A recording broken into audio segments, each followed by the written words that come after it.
අයිබෝවන් ආදරණීය දුවේ පුතේ අදත් අපි ඔබට වටිනා වීඩියෝ එකක් රැගෙන ඉන්නේ විශේෂයෙන්ම මේ දවස් ටිකේ සාමාන්‍ය පෙළ විභාගයට ගොඩාක් ආසන්නයේ සිද්ධ නිසා අපෙන් ළමයි නිරන්තරයෙන්ම විවිධ ප්‍රශ්න අහනවා මට මගේ WhatsApp සමූහයේ ඉන්න ළමයි ගණනාවක් බොහෝ ප්‍රශ්න රාශියක් අහලා තියෙනවා මම මේ හැම ප්‍රශ්නකටම වගේ සමහර වෙලාවට ඔයාලට උත්තර දීලා තියෙනවා ඔයාලට ඒවා බලා ගන්න පුළුවන් අපේ ගෲප් එකේ අපි ඒවා දාලා තියෙනවා ඉතින් මේ අතරතුරේ විශේෂයෙන් මම මේ වීඩියෝ ගන්න කල්පනා කරේ සමහර වෙලාවට මේක හැම කෙනාටම තියෙන සිංහල ප්‍රශ්න පත්‍රයේ සම්බන්ධයෙන් තියෙන ගොඩාක් ගැටලු ඔබ අපිට ඉදිරිපත් කරලා ගේනවා. ඉතින් මම පොඩි කාරණා ටිකක් කියන්න තමයි අද ගත්තේ. ප්‍රශ්න පත්‍ර තුනට වෙන වෙනම ඔයාලගේ අවධානය යොමු කරන්න බහුවර්ණ ප්‍රශ්න පත්‍රය. විශේෂයෙන්ම අපිත් එක්ක වැඩ කරපු දරුවන්ට අපි දීලා තියෙනවා බහුවර්ණ ප්‍රශ්න පත්‍රයේ සංගතිය. අපි පුළුවන් වුණොත් මේ වීඩියෝ එකේදී ඒක පොඩ්ඩක් එකව කරන්න උත්සාහයක් දරනවා. බහුවර්ණ ප්‍රශ්න පත්‍රයේ සංගතිය මැනවින් හඳුනා ගන්න.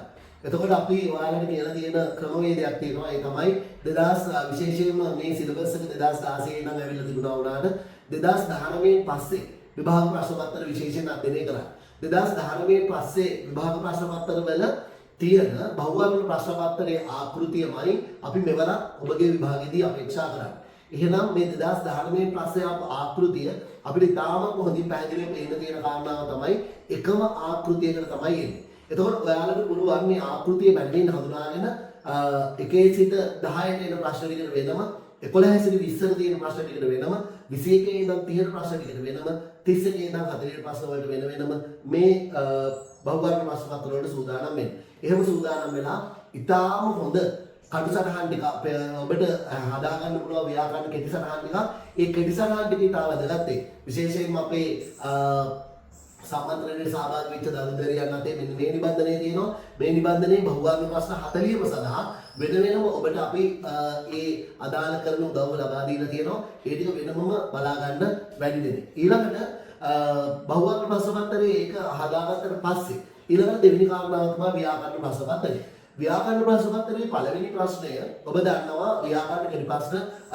10කින් සමන්විත ඒ ප්‍රශ්නය ඔයාලට ඒ ප්‍රශ්නෙට උත්තර ලියා ගැනීමට අර බහුවර්ණ ප්‍රශ්න පත්‍රයේ සඳහා ඔබ හදාගත්ත කටුසටහන ටික ඉතාමත් ප්‍රයෝජනවත්. ඒ බහුවර්ණ ප්‍රශ්න පත්‍රයේ ඇසුරෙන් ඔයාලා එක එක පාඩමකට අක්ෂර මාලාවට හදාගත්ත කටුසටහන, තද්දිත පාඩමට, කෘදන්ත පාඩමට, සංධි පාඩමට, සමාස පාඩමට, ඒ වගේම නිපාත පාඩමට, උපසර්ග පාඩම මේ විදිහට එක එක පාඩමකට ඔයාලා හදාගත්ත දේ ගැන විශේෂයෙන් බලන්න. ඉතින් මේ පාර අනුමාන ගැන අපි ඔයාලට කතා කරලා තියෙනවා.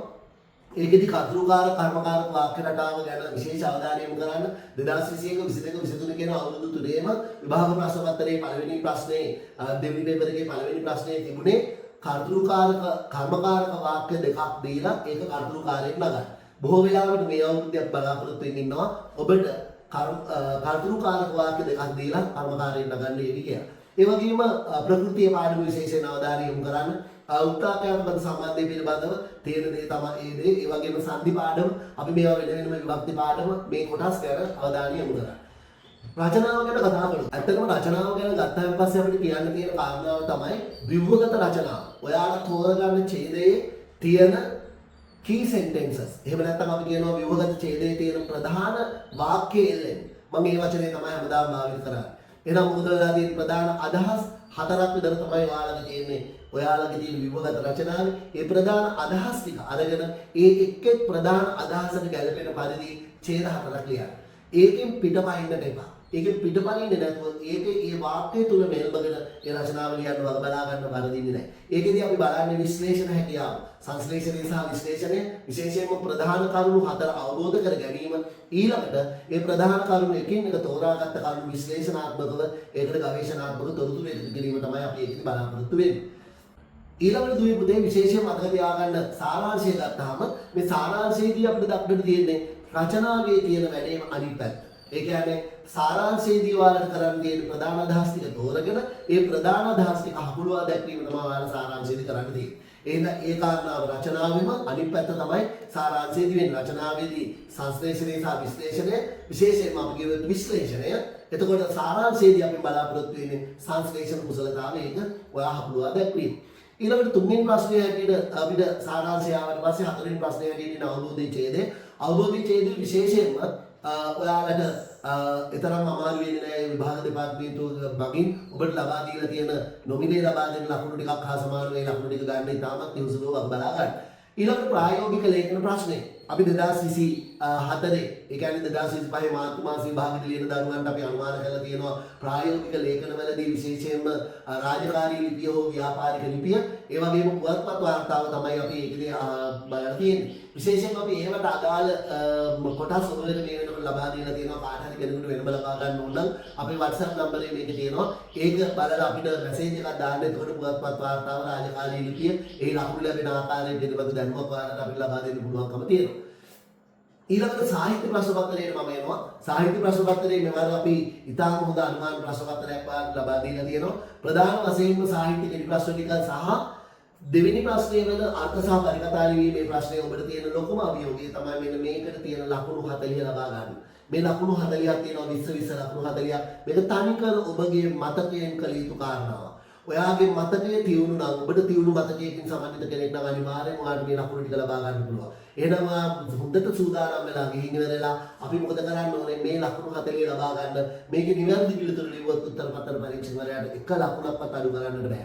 ඒ හින්දා ලකුණු 35ට එහා ලකුණක් මේ පළවෙනි ප්‍රශ්න දෙකෙන් ඔයාලා ලබා ගන්න. ඊට පස්සේ දෙවෙනි ප්‍රශ්න ඊළඟට තියෙන අපිට 3 4 කියන අනිවාර්ය ප්‍රශ්න දෙක සහ 5 6 කියන වෛකල්පික ප්‍රශ්නේ මෙන්න මේ ප්‍රශ්නවලදී අපිට මොකද කරන්න තියෙන්නේ අපිට ලකුණු 40ක් තියෙනවා ඒ කියන්නේ 15යි 15යි 10යි හැටියට ඔයාලා වග බලා ගන්න ඒ ලකුණු ටික ලබා ගන්න විශේෂයෙන්ම සාහිත්‍ය ප්‍රශ්න වලට ඔයාලගේ මේ අපේ මේ YouTube නාලිකාවෙම අපි දාලා තියෙනවා සාහිත්‍ය ප්‍රශ්න පත්‍රයේ සාහිත්‍ය ප්‍රශ්නයකට පිළිතුරු ලියන්නේ මෙන්න මෙහෙමයි කියලා. ඒ ටික හොඳට බලන්න. ප්‍රධාන වශයෙන්ම ලකුණු 15ක් හම්බෙන ප්‍රශ්නේ තියෙන කොටස් 4යි හැඳින්වීමේ ඡේදය, එක කොටසක පිළිතුර, දෙක කොටසක පිළිතුර සහ සමුදානිත අවසානය. ලකුණු 15 ප්‍රශ්නේ. ලකුණු 10 ප්‍රශ්නේ ඔයාලගේ පිළිතුරේ ඡේද 3යි, හැඳින්වීමේ ඡේදය, සහ උදාහරණ 3කින් දෙවෙනි ඡේදය, සමුදානිත අවසානය. මේ විදිහට කරලා ඔයාලට මේ ලකුණු ටික ලබා ගන්න පුළුවන්. 2024 කියන්නේ 25 මාර්තු වල ලියන කට්ටියට අපි පාඩම් විශේෂයෙන්ම අනුමාන කරලා තියෙනවා විචාර ප්‍රශ්න සඳහා බැද්දේගම ඒ වගේම දියමන්තිමාලය ඊළඟට නූතන ගද්‍ය පැත්තෙන් බැද්දේගම දියමන්තිමාලය කියන දේ නූතන ගද්‍ය පැත්තෙන් ඒ වගේම පුරාතන ගද්දෙන් අඟුල්බල් දමනේ පාඩම ඊළඟට පුරාතන පද්‍යයෙන් අපි දාලා තියෙනවා සැලලියුනි සංදේශය ඒ වගේම අපි ගංගාවේ සංගීතය නූතන පද්‍යයෙන් අපි දාලා තියෙනවා ගංගාවේ සංගීතය ඒ වගේම නූතන පද්‍යයෙන්ම වස්සානය අපි මේ ඔයාලට අනුමාන කරලා තියෙනවා ජනකවි ඇසුරෙන් පුරා නිසම කලවර බලලා මේ පාඩම් 7 විශේෂයෙන් අපි ඔයාලට අනුමාන ප්‍රශ්න හැටියට මේ 2024 එහෙම නැත්නම් 2025 මේ මාර්තු මාසයේ පැවැත්වෙන විභාගයට අපි කරලා තියෙනවා. කාට හරි කෙනෙකුට මේ වගේ විශේෂ දෙයක් දැනගන්න ඕන නම් අපේ 0.7 3යි 0.47යි 391 මගේ WhatsApp අංකයට පණිවිඩයක් තුරු කරලා ඒ විචාරය ඉල්ල ගන්න. එහෙම නැත්නම්